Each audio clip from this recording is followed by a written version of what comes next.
Hi guys, it's so good to be back and it's so nice that the holidays are coming up. You can see I have my Christmas tree. I feel like each time I show you it's a little different. Today we have the lights on, so now it's officially Christmas season, right? Well, actually we have Thanksgiving to get to first, and the way I look at it, Christmas starts on November 1st, right after Halloween, because Halloween is its own thing. But I feel like Thanksgiving is less of a holiday and just more of an event. I don't know. What are your thoughts on that? That's how I look at it. So I start decorating for Christmas as soon as Halloween's over. And it's nice. I feel like having Christmas stuff up only for a month is just not enough. So anyway, I told myself not to do a Christmas look for this video because that might be too soon. So I'm gonna do some sort of like gingerbread fall color inspired look. Hopefully that works out. I'm kind of taking inspiration from just colors and not really a look itself. So let's just see what happens. Hopefully we don't have a repeat of last week, right? So let's go. Okay, so I got my eyebrows done and I did my primer. And I forgot to mention that today we're gonna be talking about the color of the Statue of Liberty. Now, I'm gonna start putting my transition color while I start talking about it. I think I'm gonna be putting this color right here. This is my Utopia palette, and this color is Grace. Okay, so I'm just gonna be putting that as my transition color, and let's start talking about the Statue of Liberty. So, jeez. Okay, so the Statue of Liberty, it originally was a copper color, okay? So it looked just like the color of a penny. That's what it started as. And now we all know what color it is, right? It's a greenish blue, mostly on the side of green though. So why did that happen? Well, there's a few different reasons. It's not as cut and dry as people like to make it. There's one experiment you can do where you actually take a penny and you put it in vinegar and salt and you watch it get cleaned. So if you have an old, dirty, greenish penny, you can get it cleaned with vinegar and salt. And the penny, it can look like the color of the Statue of Liberty, but it doesn't have that beautiful like greenish, bright green, almost like a pastel hue that the Statue of Liberty has. And that's specifically due to the environment that the Statue of Liberty is in, and then also so the air and the water that it's around. So that beautiful greenish pastel hue that the Statue of Liberty has, it starts because of oxidation. So I believe it was 1886, around that year, the French gave us the Statue of Liberty, and it was a copper color, like the color of a penny. And then 20 years later, it's the color that it is today. So in 20 years, something happened to make it change colors so drastically, and now it's really stable for the past hundreds of years. It's crazy. Real quick, I'm gonna start going in with this color since it's a little darker. It's called Serenity. So the first thing that happened to the copper is that it started to oxidize. Now, we talked about this in one of my previous videos when I was talking about wine and how it oxidizes and becomes acetic acid, so it tastes like vinegar. Well, that's the same thing that's happening here. The copper is reacting with oxygen in the air, and the copper is losing its electrons and giving them to oxygen because oxygen wants more electrons and copper is okay letting go of some electrons. So when that change happens, the color also changes, and you also form a totally new compound. So you no longer have copper and oxygen, you have cuprite. And cuprite, it is a pink color. Wouldn't that be great if the Statue of Liberty stopped at that point and it was just bright pink? That would be awesome. Alas, it did not stop at that point, because the cuprite goes ahead and it reacts with more oxygen in the air. So it reacts with more oxygen, loses some electrons, gives them to more oxygen, and it becomes tenorite, okay? And tenorite is actually a really dark color. I wouldn't say it's black, but it's really close to black. It's like a dark brown hue, a lot darker than the copper originally. And of course it didn't stop there, right? But that's where a lot of copper stops because of environment changes. So some copper can stop at that point, and then if it's in a really polluted environment, it actually keeps going. And that's what happened with the Statue of Liberty. So a little side note here, sulfur dioxide is released in a lot of stuff in our environment today, like cars and manufacturing industries and stuff. So we have a lot of sulfur dioxide in the air, and that reacts with water in the air, which then forms sulfuric acid. So that sulfuric acid ends up reacting with the tenorite that was formed from the copper. And when that reacts with the tenorite, and it also reacts with some of the salt from the water near Ellis Island, which I think is where the Statue of Liberty is. I can't remember.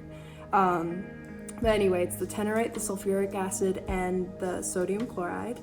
It reacts and forms, my notes, look at my notes, they're just terrible.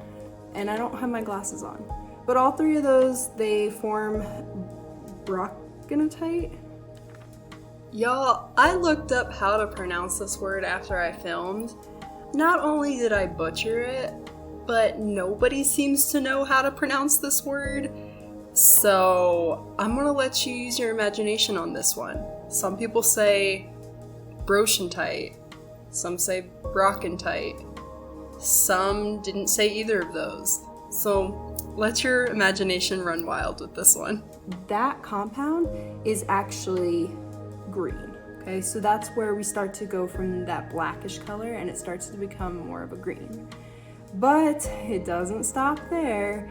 Because that area is really polluted with sulfuric acid from the sulfur dioxide, it actually continues a reaction. So the brockgenatite ends up reacting with more sulfuric acid and it forms antlerite, okay? A lot of weird names here. So that antlerite ends up becoming, it's kind of like a jade color. So it's like a different hue of green. And a lot of the Statue of Liberty is that color. But then there are some spots on the statue that are more of an olive green.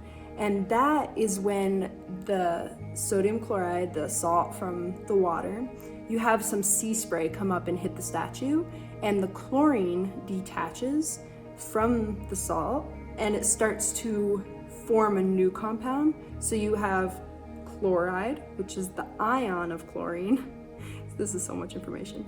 So you have chloride, you have water, and you have brockentite, which was the green compound. And all of those together form atacamite. Oh man, I'm telling you, like, bad notes. Don't take notes like this in school. But anyway, that compound is the olive green that you see in some parts of the statue. Okay, I'm going to be taking my cool toned Morphe palette and taking this brown color right here, and I'm just going to make this area a little bit darker. Now it's really interesting because the Statue of Liberty, it only took 20 years for it to change colors completely, but now it's pretty stable at the color that it's at, that green, because it's pretty content where it is, all the chemicals, they don't really want to transfer electrons anymore. It's pretty stable right now, and it has been for the past few centuries. And it's kind of funny because when it changed colors, there was actually a news article that came out saying that the city was planning on painting the statue, so it went back to its original copper. And everyone was like, no, don't do that. Just absolutely don't do that. And so it's really funny how they were like peer pressured into keeping it this green color. I think that's really funny. It's like with Sonic, the movie, how we all like bullied the producers into changing his look. That's essentially what New Yorkers did when it came to the Statue of Liberty. And you have to wonder, the people that built the statue and the French that sent it to us as a gift, you have to wonder if they knew that it was going to change colors and like maybe they were pulling a little prank on us. I don't know. That's kind of funny to think about, like, oh, we're gonna send them this copper statue and it's gonna change colors and they're all gonna freak out wondering what's happening. I mean, there had been experiments that already showed that copper oxidized and changed colors. So either they knew that was gonna happen, or like they didn't think that it was gonna be that bad, because they didn't consider like the pollution or the fact that it's right near water. But yeah, I think that part's really funny. So I'm trying to get this to be really intense, but I'm not liking the shade because it's a very cool tone shade, which I should have known because I grabbed the cool tone palette. I totally forgot that I had like more of a warmer brown. But anyway, that'll be an easy fix. Let me just finish getting all the pigment that I need, and then I'll change it to more of a warm tone. I feel like that's really the difference between like Christmas and Thanksgiving looks, that Thanksgiving is warm toned and Christmas is cool toned. Got some patchiness right here, but let's see if I can fix that. So I'm gonna take my warm tone palette and take this brown that I should have been using from the beginning. And then I'm gonna take this orange color right here, and I'm just gonna put it over the brown so that I could really bring out the warm shade. So I'm gonna be taking this packing brush, and I'll be taking this red color, and let's see how this goes. I'm really just gonna pack it on. I'm gonna be taking this burnt orange color. I think that's my favorite color in this palette. And I'm mostly gonna be putting it on the outer corner. Okay, it looks so messy right now. Like, I didn't even care how low I brought it because I'm gonna clean it up before putting foundation, but it looks ridiculous right now. Like, wow. But the color is deep. I'll be taking my Earth and Stone palette, and I'm gonna take that black color. And let's hope this isn't a mistake. I'm not gonna take too much of it because I wanna start out just trying to like feel around how it'll look. And I just kinda wanna put it where I would put my wing liner.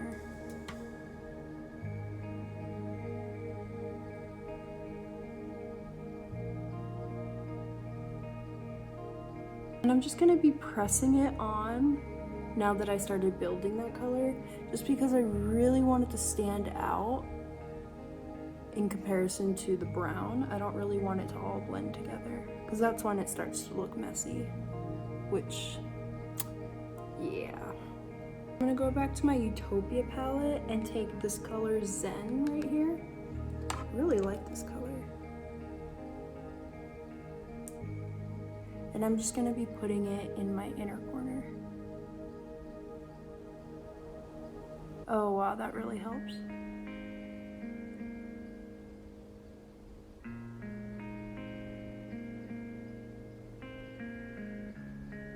Now I'm just gonna do crazy eyeliner. Okay, so I finally see the vision of where this is going. I did my face makeup. Guys, my contour just, like, I don't know what it was, but it was on fleek today. And I'm kind of sad that I have nowhere to go because, wow. But anyway, I'm gonna take a second to admire that and then move on to bronzer. I'm gonna do something different with my bronzer today. I'm kind of going for like a pumpkin pie, maybe sweet potato souffle type of thing. I don't know. But I feel like I could definitely ruin this look right now. But I'm gonna go for it.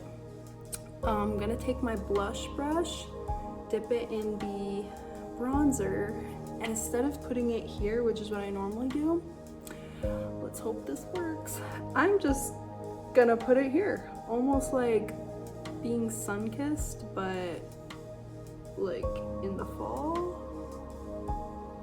I don't know. I don't really know what the reasoning is, but kind of like a gingerbread pumpkin tone. I don't know. I'm gonna stop talking because I feel like I'm just trying to convince myself that this is the right thing to do.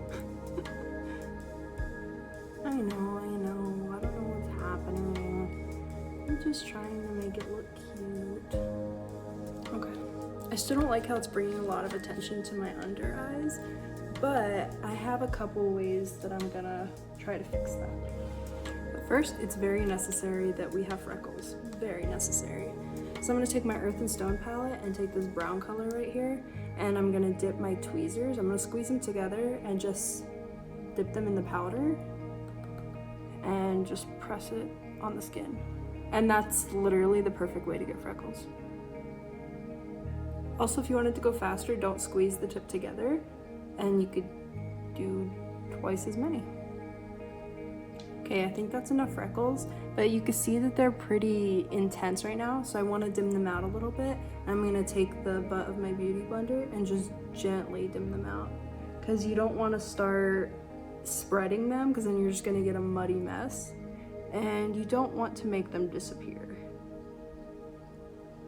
And then notice that I put some on my forehead and some right here and some down here. So now I'm gonna go ahead and put some color on my lower lids. I'm taking the black that was on this brush and just putting it right here on the outer corner. And then I'm taking that glitter that I loved, the one that was called Zen, and just gonna put it right down here. I feel like that glitter really saved the whole look. And so for that, I think I'm gonna reward it by making that my highlighter. Because you know what, we could do fun things. It just kind of reminds me of like a gingerbread color. I don't know why. So I'm gonna take that same brush, take a little bit of that color, and let's put it right here. And then same thing with the other side.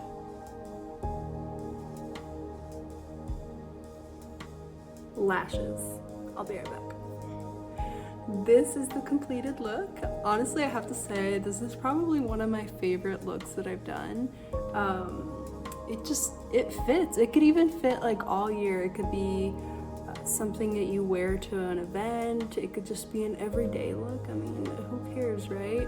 I kind of went all out for this look, and I like how it turned out. I really like the glitter, and I like how you can still see some of that red, and then you have the dark over here, and that wing is just great.